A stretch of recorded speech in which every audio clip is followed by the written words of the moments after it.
السلام علیکم نوی ویډیو سره تاسو خپل کلی وایو امید لرم چې تاسو ټول به روزي خوشاله وئ ژوند په مزو کې وئ پنجاب کې ډېره زیاته افسوسناکه واقعه رامخې ته شوې ده چې ظالم زوی راپسې د خپلې ښځې لپاره خپل مور او پلار ډېر زیات بېدردۍ سره قتل کوي. ظالم زوی داسې حرکت ولې وکړو چې د خپلې ښځې لپاره یې خپل مور او پلار ډېر بېدردۍ سره قتل کړل.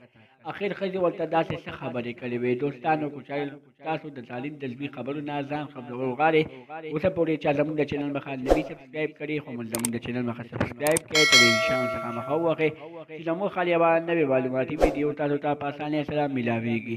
پنجاب کې ډېره زیاته انتهایي افسوسناکه واقعه رامخې ته شوې ده چې ظالم زوی راپاسي او په خپله مور او پلار باندې ډېر زیات ظلم کوي او د هغه ظلم نه بعد ډېر زیات بېدردۍ سره قتل کوي. ظالم زوی داسې حرکت د ښځې په خبرو باندې وکړو. ښځې ورته غوږونه ډک کړل. ښځې ورته دروغ خبرې وکړلې چې ستا مور او پلار ما سره ډېر زیات ظلم کوي. ته چې کله د کور نه وځې ستا مور او پلار ما سره تشدد کوي. ډېر زیات ظلم په ما باندې کوي. چې کله خاوند دغه خبرې واورېدې خپل مور او پلار باندې تمانچه راواخیسته او خپل مور او پلار یې په تمانچه باندې وویشتل او ډېر زیات بېدردۍ سره یې قتل کړل.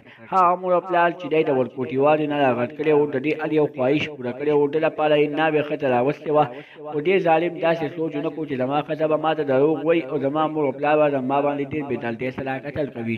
دوستانو ظالم زوی ډېر زیات جاري وایي هېڅکله تاسو د ښځو خبرې مه منئ چې تاسو خبرې د ښځو ومنئ چې تاسو پکې خپل مور او پلار ډېر زیات بېدردۍ سره قتل کړئ.